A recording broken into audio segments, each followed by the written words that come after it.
झूठ और फरेब की राजनीति का समय पूरा हो गया है। अब काशी की जनता वो हमारे साथ खड़ी है, वो अध्यात्म की और धर्म की मार्केटिंग करते हैं। हर महादेव।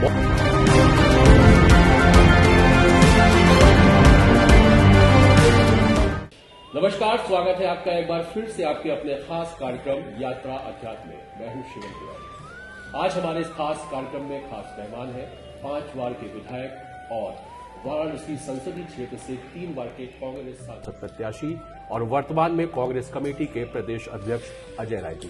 अजय जी, बहुत बहुत स्वागत है आपका हमारे खास कार्यक्रम यात्रा अध्यात्म में। और कार्यक्रम की शुरुआत सबसे पहले इसी प्रश्न के साथ, अजय राय जी के जीवन में अध्यात्म का क्या महत्व है और क्या आध्यात्मिक उन्नति की किस सफर, किस मुकाम तक आप स्वयं को देख पाते हैं? देखिए, हम सब लोग काशी से आते हैं जी, जो अध्यात्म की एक मैं कहूं सबसे बड़ी नगरी है इस दुनिया की। जी, काशी बाबा विश्वनाथ की नगरी है, मोक्ष की नगरी है, और जहां अध्यात्म की ही बात होती है। बिल्कुल। वहां कण कण में शंकर विराजमान है, और वहां जो शंकर को पूजता है, बाबा विश्वनाथ को पूजता है, उसको बाबा प्रगति के पथ पर, उन्नति के पथ पर ले जाते हैं। माँ गंगा है वहां, और वही एक ऐसा पूरे भारत का एक ऐसा अकेला ज्योतिर्लिंग है जहां बाबा विश्वनाथ माँ पार्वती के साथ विराजते हैं। तो हम सब लोग आध्यात्मिक नगरी के हैं, और आध्यात्मिक नगरी में जो सबसे महत्वपूर्ण है काशी में कि अष्ट भैरव की नगरी है। 8 भैरव हैं वहां। जी जी। और किसी भी शहर में अष्ट भैरव नहीं मिलेंगे, अकेला काशी है जहां अष्ट भैरव है। और एक वहां पूरी शक्तिपीठ है। उस शक्तिपीठ काशी के अंदर हम विराजते हैं। वहां पर हम लोग वहां बाबा के दरबार में विराजते हैं, वहां दर्शन उनका अध्यात्म का हम लोग वहां प्राप्त करते हैं। और जो वहां पर जो अध्यात्म की जो नगरी है, उसके साथ हम लोग का जो लगाव जुड़ाव, जो वहां अपनापन है, वो एक निश्चित तौर से हमें आगे ले जाता है और मजबूत करता है। हमारे यहाँ एक पंचकोसी यात्रा होती है हर पुरुषोत्तम मास में। मैं प्रत्येक वर्ष लगातार 3 बार से प्रत्येक 3 वर्ष में मैं पूरे अध्यात्म वो 5 दिन की पंचकोसी यात्रा करता हूं। अच्छा जी। जिससे आध्यात्मिक ताकत मिलती है, बल मिलता है, और जनता की सेवा करने का, अत्याचार अन्याय के खिलाफ लड़ने की आत्मविश्वास मजबूत होता है अध्यात्म से। और हम लोग निश्चित तौर से उन चीजों को, उन आध्यात्मिक शक्तियों को लेकर आगे बढ़ते हैं और मजबूती से खड़े। बिल्कुल, आपने काशी के विषय में बताया, और तो जगजाहिर है, जैसा आप बता भी रहे, राजनीतिक करियर में काफी उतार चढ़ाव रहे। आप समाजवादी पार्टी, भारतीय जनता पार्टी, फिर आज कांग्रेस के प्रदेश अध्यक्ष, ये सारे उठापटक उहापोह के बाद आज आप वर्तमान में प्रदेश अध्यक्ष हैं और आगे की रणनीति तय कर रहे हैं पूरे प्रदेश में लेके। कांग्रेस की स्थिति नो डाउट उत्तर प्रदेश में उतने अच्छे हालात नहीं है जितने अच्छे वर्तमान में होने चाहिए। छल कपट की राजनीति चल रही है यहाँ, हर चीज में झूठ और फरेब अगर नहीं होगा तो लोग कहते हैं राजनीति का आज का कोई मायने नहीं रखता है। हम बात कर रहे हैं आध्यात्मिक नगरी की, अध्यात्म की। क्या लगता है आपको, एक आध्यात्मिक व्यक्ति आज की डेट में राजनीति कर सकता है? क्यों नहीं कर सकता? और कैसे सफल होगा? नहीं, क्यों नहीं कर सकता है? देखिए, वो ऐसी ताकत है, उसके आगे सारे झूठ फरेब सब फेल हो जाते हैं। क्योंकि वो एक ऐसी ताकत है, अध्यात्म की ताकत। उससे अध्यात्म की ताकत से इंसान ईमानदार, मजबूत, उसकी दृष्टि अच्छी होती है, नेक नियति होती है। आज राजनीति उसी की जरूरत है। झूठ और फरेब की राजनीति का समय पूरा हो गया है। हो गया। अब ईमानदारी और दमदारी की राजनीति आएगी। आज अध्यात्म की वजह से हम ताकतवर हैं और इन सबों से लड़ पा रहे हैं लोगों से। और आपको इतना मैं कहना चाहूंगा कि जो आपने कहा दल, आज जब हम मजबूती से जहां खड़े हैं, ईमानदार हैं, तो निश्चित तौर से वहां लड़ाई होगी। बिल्कुल, संघर्ष होगा। तो संघर्षों को बदौलत हम लोग यहाँ खड़े हैं और आगे बढ़ रहे हैं लगातार। बिल्कुल। आपको नहीं लगता कि इतने 2014, 2019, 2024 के आम चुनाव में आप वाराणसी संसदीय सीट से देश के प्रधानमंत्री नरेंद्र मोदी के खिलाफ चुनाव लड़े, जो कि एक बड़ा चुनाव माना जाता है। वो अलग विषय है कि आप उसमें उस तरह से असफल और असफलता नहीं प्राप्त कर पाए। कैसा अनुभव रहा इन 3 चुनावों का, और आगे क्या लगता है कि क्या महादेव की कृपा आप पर नहीं हो पा रही, मोदी जी पे ज्यादा हो रही है? क्या है ये? नहीं, महादेव की कृपा है हमारी। भाई, एक तरफ देश के प्रधानमंत्री के उम्मीदवार पहले आए 14 में, फिर 2 बार 19 में प्रधानमंत्री आए, 24 में प्रधानमंत्री आए। आप देखिए 24 का रिकॉर्ड देख लीजिए। प्रधानमंत्री पहली बार, हिंदुस्तान के प्रधानमंत्री पद पे रहते हुए अगर कोई व्यक्ति चुनाव हारा, 7 राउंड चुनाव हारा है, तो वो देश के मोदी जी काफी वोट प्रतिशत भी इस बार कम। अरे, जहां 5 लाख 6 लाख से जीतते थे, 1,52,000 जीते। बेमानी चोरी करके जीते, 1,52,000 जीते हैं। ये साबित हो गया कि काशी की जनता वो हमारे साथ खड़ी है और अपने बेटे के साथ खड़ी में, और अध्यात्म में विश्वास करने वाला जो आध्यात्मिक पुरुष है जो अध्यात्म की नगरी का है उसके ऊपर विश्वास वहां की जनता ने किया और झूठ और फरेब की राजनीति को दरकिनार किया है बनारस। उत्तर प्रदेश में जब से भारतीय जनता पार्टी का कार्यकाल शुरू हुआ तब से राम मंदिर, गंगा के घाटों को लेकर के बड़ी बड़ी योजनाएं, बातें, बहुत सारे जितने भी धार्मिक स्थल है उनका फिर से पुनः निर्माण हो रहा है, सारी चीजें हो रही हैं। क्या प्रदेश की जनता, उत्तर प्रदेश की, जाहिर सी बात है बहुत सारे आध्यात्मिक स्थान है हमारे उत्तर प्रदेश में, तो क्या ये भारतीय जनता पार्टी का ये जो समीकरण है धार्मिक और आध्यात्मिक वाला, और कांग्रेस पार्टी से अगर कंपेयर किया जाए तो क्या बीजेपी वाले ज्यादा धार्मिक है कांग्रेस पार्टी के अकॉर्डिंग कार्यकर्ताओं से? नहीं, देखिए वो अध्यात्म की और धर्म की मार्केटिंग करते हैं।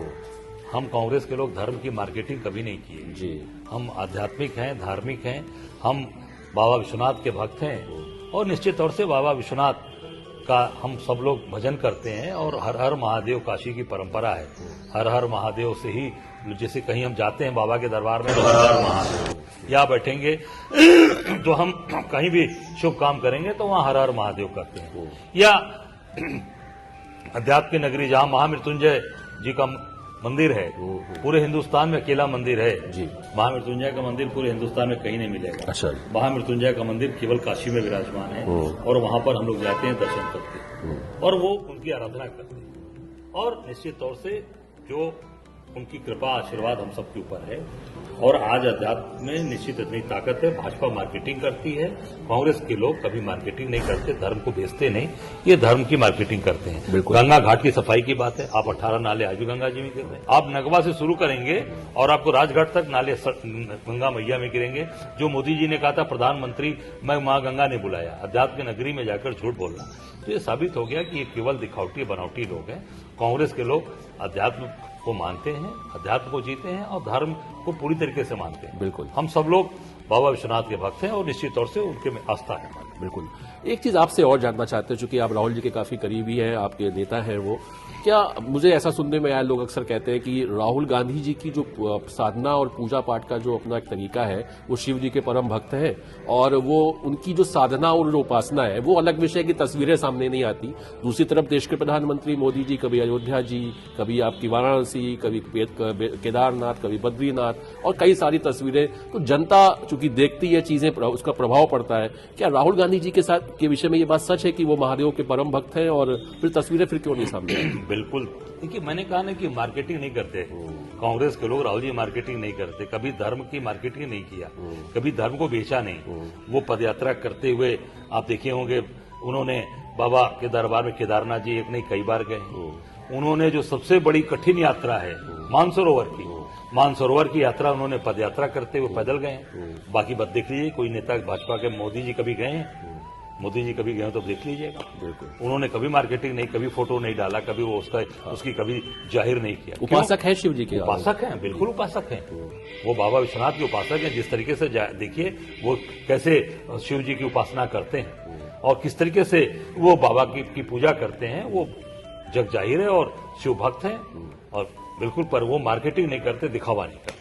जो उनकी पूजा पाठ है वो शांति और आत्मिक तौर पे वो उसको फॉलो करते हैं, बिल्कुल, उसको मार्केटिंग बिल्कुल, बिल्कुल, आप कहना चाहते हैं। वो बाबा के दरबार में आराधना करते हैं, पूजा करते हैं और वो चाहते हैं कि वो जाएं तो 10 मिनट बैठ के आराधना करें। और जो सबसे बाबा का जो सबसे मुख्य मंत्र है, जो मुख्य मंत्र है, जो महामृत्युंजय जी का ओम त्र्यंबकम यजामहे सुगंधिम पुष्टिवर्धनम उर्वारुकी बंधनात् मृत्यु मोक्षी मामृता, वो निश्चित तौर से उसकी वो वहां बैठकर बाबा का आराधना करते हैं और वो मंत्र का जाप करते हैं और सबके भविष्य की उज्जवल कामना हो, देश प्रगति करे, उज्जवल हो, आगे बढ़े, उस पर वो काम करे। अजय जी, बस आखिरी 2 सवाल आपसे। मानसिक रूप से जाहिर सी बात है, चूंकि सामाजिक जीवन है, राजनीतिक जीवन है और पार्टी का एक प्रेशर और जनता कार्यकर्ता सब आपसे मिलना भी चाहते हैं, बहुत सारी समस्याएं लेके आते हैं। क्या कभी मानसिक तनाव में आप आते हैं इन सब चीजों, इन सारी व्यवस्थाओं को सफर करने से या किसी भी तरीके से? और अगर आते हैं तो क्या अजय राय जी उस समय अपने साथ किस तरह से आध्यात्मिक तौर पर अपने आप को शांत करने का प्रयास करते हैं? आज इतने जो भी समस्याएं आती हैं, हम लोग संघर्ष कर रहे हैं, लड़ रहे हैं, तमाम मुकदमे धाराएं सरकार लगाती है, पर बाबा विश्वनाथ का स्मरण करते हैं, उनका आशीर्वाद बना रहता है। और मैंने कहा ना कि जब भी मन जब बेचैन होता है तो बाबा विश्वनाथ के दरबार में जाकर दंडवत करते हैं और कहते हैं महादेव रक्षा करिए और कृपा बना के रखिए, आपका भक्त आपके दरबार में आया है।